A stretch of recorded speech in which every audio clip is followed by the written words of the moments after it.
This channel does not promote any violent, harmful, or illegal activities. All content provided by this channel is meant for an educational purpose only. Top quality और consistent performance के लिए सिर्फ silver pump नाम याद रखना। নবান্ন অভিযান নিয়ে 7টি মামলা রুজু পুলিশের, তার মধ্যে একটি মামলা বিজেপি বিধায়ক অশোক দিনদার বিরুদ্ধে। বিষয়টা নিয়ে আরো ডিটেইলসে জানবো আমাদের প্রতিনিধি সুপ্রিয় আমাদের সঙ্গে রয়েছে সরাসরি। সুপ্রিয়, তো নিশ্চয় দেখো, গতকাল নবান্ন অভিযান কর্মসূচিকে কেন্দ্র করে যে তুলকালাম পরিস্থিতি তৈরি হয়েছিল সেই ছবি আমরা দেখেছি, এবং সেই ঘটনাকে কেন্দ্র করে বা বিক্ষোভকারীদের আন্দোলনের মুখে পড়ে বা তাদের হাতে আক্রান্ত হয়েছেন বেশ কিছু পুলিশকর্মী, এমনটাই কিন্তু লালবাজারের তরফ থেকে দাবি করা হচ্ছে। সব মিলিয়ে 5 জন পুলিশকর্মী আহত হয়েছেন, যাদের মধ্যে 3 জন SSKM হাসপাতালে চিকিৎসাধীন রয়েছেন, এমনটাও আমরা পুলিশ সূত্রে জানতে পারছি। আজ সকাল 11টা নাগাদ কলকাতার পুলিশ কমিশনার মনোজ কুমার বর্মা তিনি ওই আহত পুলিশকর্মীদের দেখতে যেতে পারেন, এবং সেক্ষেত্রে যেটা জানতে পারছি যারা আহত তাদের মধ্যে কনস্টেবল পদমর্যাদা থেকে শুরু করে ASI এমনকি হোমগার্ড রয়েছেন যারা আহত হয়েছেন। তবে কি পরিস্থিতি তৈরি হয়েছিল সেগুলো যেমন খতিয়ে দেখা হচ্ছে, তার পাশাপাশি এটা সবথেকে তাৎপর্যপূর্ণ, এই যে পুলিশকর্মীরা আহত হয়েছেন বা পুলিশকে উদ্দেশ্য করে যে কুরুচিকর মন্তব্য বা অশ্রাব্য ভাষায় গালিগালাজ বা অশালীন ভাষার যে প্রয়োগ, এই সমস্ত বিষয়কে সামনে রেখে মোট 7টি মামলা রুজু হয়েছে, যার মধ্যে হেয়ার স্ট্রিট থানাতে 1টি এবং নিউ মার্কেট থানাতে বাকি 6টি মামলা।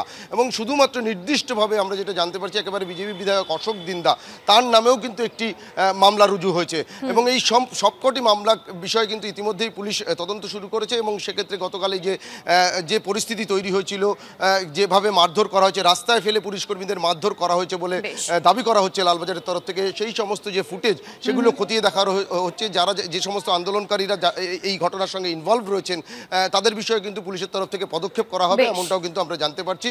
তবে যে পরিস্থিতি তৈরি হয়েছিল, নজর রাখো সুপ্রিয়, আপাতত ধন্যবাদ। আর গতকাল ঠিক কি হলো তিলোত্তমার জন্য বিচার পেয়ে এই অভিযানে দেখুন।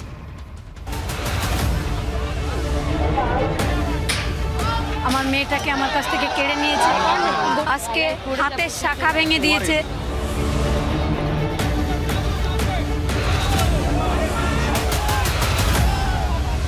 আমার শরীরের সমস্ত আর শাখাটা ভেঙে দিয়েছে, কপালে ফুলে গেছে, পিঠে কেটে গেছে, আমাকে ফেলে দিয়ে 3 জন পুলিশ মিলে মেরেছে। আমি এই পুলিশকে, এই মমতাকে ছাড়বো না। নিজের মেয়ের বিচার চেয়ে পথে নেমে জখম হলেন তিলোত্তমার মা। পুলিশের বিরুদ্ধে তাকে ফেলে মারধরের অভিযোগ, আর সেই মায়ের পাশে দাঁড়িয়ে বাংলার নিজের মেয়ের বিচার চেয়ে পথে নেমেছে জনতা। আর তা নিয়ে রণক্ষেত্রের চেহারা নিল ডোরিনা ক্রসিং থেকে সাঁতরাগাছি।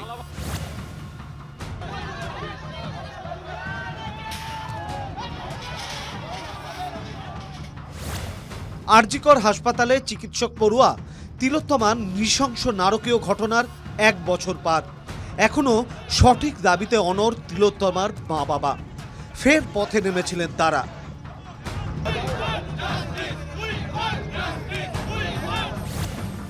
কিন্তু অভিযোগ, বিচারের বদলে জুটল পুলিশের মার।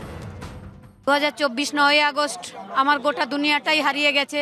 আমার মেয়েকে মেরে ফেলা হয়েছে তার কাজের জায়গায়। আমাদের মাননীয় স্বাস্থ্যমন্ত্রী তার সুরক্ষিত জায়গায় তাকে মেরেছেন, যাতে আমরা সুবিচারটা না পাই। তথ্য প্রমাণ সমস্ত লোপাট করে এমনকি তার দেহটাও আমাদের আটকে রেখে পুড়িয়ে দেওয়া হয়েছে। এই নির্লজ্জ পুলিশ, এরা মুখ্যমন্ত্রীর দুর্নীতিকে ঢাকার জন্য রয়েছে। পথে যতই কাটা বিছানো থাক না কেন, মেয়ের জন্য ন্যায় বিচার তারা ছিনিয়ে আনবেন, প্রত্যয়ী তিলোত্তমার বাবা। ভয় পেলে মানুষ অনেক কিছু করে, মানে শেষ খড়কুটোটা আটকে ধরার চেষ্টা করে। আমাদের মুখ্যমন্ত্রী সেই চেষ্টা করছেন, কিন্তু উনি পারবেন না, কিছুতেই ওনার বাঁচার নেই। এই প্রতিজ্ঞা, যতবার ব্যর্থ হব ততবার আবার চেষ্টা করব, এবং এই ন্যায় বিচার আমি ছিনিয়ে আনব। সন্তানহারা তিলোত্তমার মা বাবার পাশে দাঁড়িয়েছেন আরেক সন্তানহারা মা।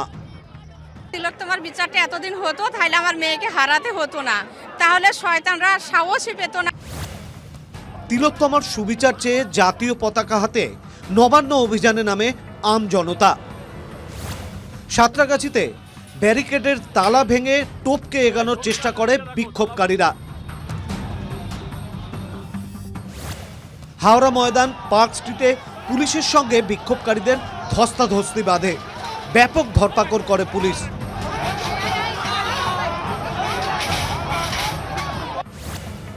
বাধা পেয়ে অবস্থান বিক্ষোভে বসেন শুভেন্দু অধিকারীরা। ইচ্ছা করে করতে দেন। বাংলা ভার্সেস মমতা, নারী ভার্সেস মমতা, জনতা ভার্সেস মমতা। মমতা যাবে যাবে যাবে, এই পুলিশের শাস্তি হবে হবে হবে। আজকে অভয়ের মুখ মমতা ব্যানার্জির কাছে আতঙ্কে পরিণত হয়েছে।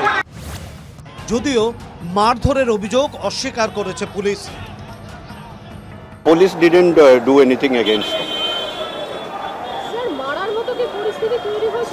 মারেনি বলছে তো। তৃণমূল অবশ্য তিলোত্তমার বিচারের দাবিতে মিছিলে রাজনৈতিক অভিসন্ধি খুঁজে পাচ্ছে। আরজি করের ঘটনা নিন্দনীয়, দুঃখজনক, মর্মান্তিক। কলকাতা পুলিশ সাথে সাথে 24 ঘন্টার মধ্যে অপরাধীকে গ্রেপ্তার করেছিল, কিন্তু আপনাদের রাজনৈতিক অভিসন্ধির জন্য এই ঘটনাকে সামনে রেখে পলিটিক্যাল মাইলেজ কুড়ানোর খেলা খেলতে হচ্ছে। গোটা রাজ্যকে কার্যত অবরুদ্ধ করে দেওয়া, তাও আজকের মতো রাখি বন্ধনের পবিত্র দিনে শুভেন্দু অধিকারী পলিটিক্যাল এজেন্ডাকে স্যাটিসফাই করা ছাড়া আর কিছুই নয়। একদিকে পথের নাগরিক সমাজ, অন্যদিকে রাজনৈতিক দল, একের পর এক কর্মসূচি যা শাসকের রক্তচাপ বাড়ানোর জন্য যথেষ্ট। কিন্তু শনিবারের বারবেলা একটা অন্য আশঙ্কা জাগিয়ে গেল। ধর্ষণ খুনের সুবিচার তো দূরস্থ, উল্টে বিচারের দাবিতে পথে নামলে ধর্ষিতা ও খুন হয়ে যাওয়া ডাক্তারের মাও মার খাবেন। Bureau report, TV9 Bangla.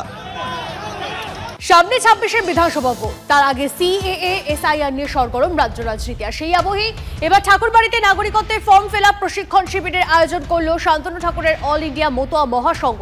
ঠাকুরবাড়ি সূত্রে জানা গিয়েছে, এদিন মূলত বিভিন্ন জেলা এবং ব্লকের সদস্যদের নিয়ে এই প্রশিক্ষণ শিবির করা হয়, যেখানে তাদের শেখানো হয় কিভাবে সিএএ তে ফর্ম ফিল আপ করতে হবে, সেখানে কি কি ধরনের কাগজপত্র প্রয়োজন এবং কেনই বা সিএএ তে আবেদন করতে হবে। পাশাপাশি এসআইআর নিয়েও প্রশিক্ষণ দেওয়া হয় শিবিরে, কিভাবে আবেদন করা যাবে, কি কি কাগজপত্র লাগবে, তার জন্য মূলত ট্রেনিং ক্যাম্পের ব্যবস্থা করা হয়েছে, এমনটাই জানালেন কেন্দ্রীয় মন্ত্রী Shantanu Thakur. CA training programme হচ্ছে আজকে, যে কীভাবে অ্যাপ্লিকেশন করতে হবে, পেপার সাবমিশন করতে হবে, কী কী দরকার আছে তাই নিয়েই আর কি আমাদের লোকেরা যাতে বিভিন্ন জায়গায় ক্যাম্প করতে পারে, তার জন্যই ক্যাম্প করার জন্যই এই আজকে এই প্রশিক্ষণ কেন্দ্র বসছে। মূলত অল ইন্ডিয়া মতুয়া মহাসংঘ অ্যারেঞ্জ করছে প্রশিক্ষণ। এই ঠাকুরবাড়িতে এসেছি, ঠাকুরনগরের সিএ তোমার হচ্ছে শেখাবে ট্রেনিং, সে এখানে শিখতে এসেছি। আমি শুটিয়া থেকে এসেছি, ওয়েস্ট বারাসাত। হ্যাঁ, এখান থেকে মানে যারা জানেন না কিছু, আমি এখান থেকে শিখে গিয়ে আমাদের ওখানে বোঝাতে পারবো যে এটা কোনো বিষয় না, যে খুবই সহজ ব্যাপার। সেই জন্য এখানে ট্রেনিংয়ে এসেছি আর কি। মূলত আমাদের অল ইন্ডিয়া মতুয়া মহাসংঘের পক্ষ থেকে আমরা একটা প্রশিক্ষণ শিবির করেছি আজকে। সিএ এর জন্য আবেদন করার জন্য যে প্রশিক্ষণ দেওয়া হয়, আমরা আমাদের মাধ্যমে আমরা প্রশিক্ষণ দিচ্ছি। বিভিন্ন জেলায় গিয়ে বিভিন্ন ক্যাম্প করে এই প্রশিক্ষণ যারা নিচ্ছেন, তারা সিএ আবেদন ফর্ম কীভাবে ফিল আপ করা হবে সেই জায়গায় ক্যাম্প করে করে তারা সহযোগিতা করবে সাধারণ মানুষকে আমাদের অল ইন্ডিয়া মতুয়া মহাসংঘের পক্ষ থেকে।